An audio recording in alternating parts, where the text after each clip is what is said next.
Hi, I'm Laura Atherton with Efficient Property Assistance. My husband, pictured in the back, Phil, and I have been co-owners of Efficient Property Assistance for just over 12 years now. We're real estate investors with 40 doors, primarily in Calgary, Alberta. And I think mainly our success in both of our business as entrepreneurs, providing support to landlords and maintenance and renovation services, and our real estate has been by marrying our two skills. So I do have a background in finance, so budgets and boring. I try to be anything but the boring side. And my husband thankfully does have the skill in the repairs, maintenance, and renovations, because I certainly do not. Today, I'm here to share with you about how to get into real estate, how to buy your first investment property, or if you're already involved in real estate, maybe how to kind of fine tune some of that as well. So I'll just share my screen and we'll go through my recipe for success. So definitely my recipe for success, we're going to go through today briefly. Definitely starts with determining your purpose, defining that why. What is it that you ultimately want in life for the greatest success that you're going to drive towards? Along the way, we're going to combat some fear and some challenges, and then the how. So today's how is about real estate that's going to bring you to achieving those goals. And then strategizing. So working on that plan, that roadmap for success, which is what I work with my coaching clients on to ensure that whatever avenue you are successful in achieving your life goals, because that's really what it's all about. So I like to start the step one, I always say, is it's not what you think, because it really is focused around belief. And I definitely didn't start out believing that I was going to be a real estate investor. I never even considered it at all. I wanted to be a teacher when I was young, which hopefully maybe helps with some of my coaching and financial strategy background. But honestly, I didn't come from a real estate family. I didn't come from a wealthy family. We were actually quite low income when I was young. My stepfather was disabled and my family was on a fixed income. It really valued, how to stretch a dollar, taught us a lot of things about how to manage finances and bookkeeping, making sure that we had our budgets. And there was a lot of value that I learned from my family, but definitely wasn't on that entrepreneurial spirit, and was a lot of fear around some of those things as well. Having standard of having a job and not having to stress about things was more considered to be better than the entrepreneurial side. So it is a stretch. So you want to look at those belief systems to make sure that you value and believe that you can do this for yourself. And as far as real estate, it's not about real estate. It's about what it creates for you. We'll talk a lot about that today on how that can maybe increase the lifestyle that you want. So for my husband, Phil, and I, when we really focused on our goals and our ultimate why, our lifestyle that we wanted to achieve, then it created a confidence and no room for failure, because it's about our life. And with that, it doesn't matter if mortgage rules change or the market is up or down or interest rates rise. We know how to handle our business. And I'll touch a little bit on the risk mitigation side of that just briefly today. That might be another segment.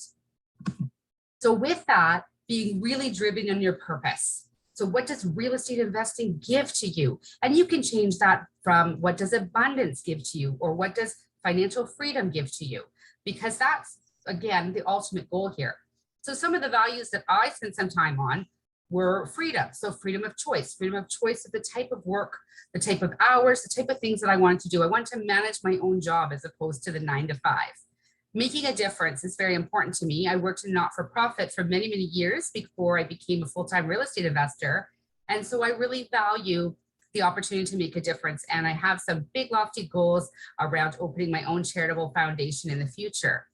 Peace and security is also very important. And I value, again, coming from that low income background, I really value the ability to provide safe and secure housing.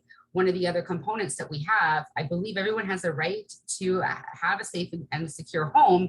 And we wouldn't rent any of the properties if we wouldn't consider living in it ourselves at some point in our lives. Connection and authenticity, also very, very important, which as you get to know me, I think you'll be able to see that loud and clear. So what is your really big goal? What does that take? Some time over the next couple of days with your loved one and really dig into what is your big goals in life? What is your ultimate purpose and lifestyle that you want to have? Because you can create it. And so with that, we'll just touch on a couple of blocks that might come up. So I don't know about you, but have you ever heard a negative story about real estate? You know, it's never a case where you have vacancy or tenants don't pay or there's damages to the property, right? That could never happen. And of course, those are the stories we hear. I find you don't hear very many of the good ones. I don't know about you, but all of my family thought I was totally crazy to be an entrepreneur, let alone a real estate investor as well. Fearful of the leveraged debt, of the potential damage, of all of these risks. And again, that's what I say about how I'll touch on risk mitigation, because I do believe that with a good plan and proper support and the right team, we can mitigate all of those risks. That doesn't mean that they don't exist. I do realize that there can be a bad tenant and things can occur. I want you to have the best system in place so that doesn't happen. In my experience as a real estate investor, I've seen the negative sitting at about 1%. So I don't think when you're looking at risks that that's really that bad. So where are you stuck? What fears do you maybe have, or what challenges are you letting get in the way? So I'll share a little bit of my own personal story. I moved to Calgary 20 years ago at the ripe age of 26. And that was with 2 suitcases and a bankruptcy from a previous failed marriage. And so with that, at the ripe age of 26, I actually believed that I was a complete failure and that I was far too late in life to be able to start over again. And I really struggled with that for a long period of time, very concerned that I wasn't going to be able to do anything and just really not believing in myself. So we talk about not enough money. Well, I had less than any money and unable to get financing. Who in the world would give me a mortgage? Always hear people talk about not being able to find the deals. Times have changed. I mean, certainly if you're watching this right now in Calgary, the market is really hot, but I believe that it always ebbs and flows and that those deals will be there. But I had to really work on changing those belief systems. So then why real estate? So for me, real estate really created a path that I chose for a number of different circumstances. Now, again, basing on that, at this point, getting started, my husband and I are both, I mentioned I was in not-for-profit. Neither one of us had pension jobs. So we had to look at something that was going to create a little bit more wealth. Control. I liked the ability of having some control, that it's a real asset, actual tangible bricks and mortar was attractive to me. And I felt like if there was an issue, I could, at the very worst case, sell it.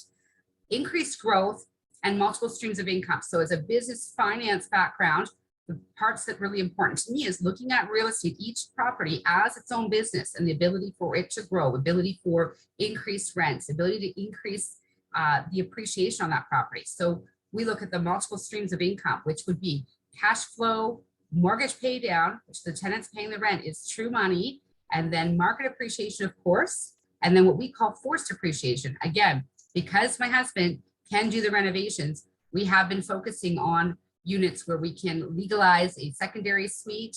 And as soon as that's on with the city, we can see an increased market appreciation as well. That among many other things that we do in the renovation kind of side of things. So let's have a little fun. So full disclosure, I do have a background in finance. I am fully security licensed. I'm going to do a quick little comparison, very baseline, I promise. And this is nothing against mutual funds. I have mutual funds. I sell mutual funds. I believe in diversification. This is just a general base to show you why we chose real estate. On a very, very conservative numbers, we're looking at an average interest rate of 5% on a managed mutual fund against what I believe conservatively in my real estate, 10% cash flow and mortgage pay down. Now, again, this is a very conservative number. I'm happy to share details of my deals and numbers with anyone who's interested.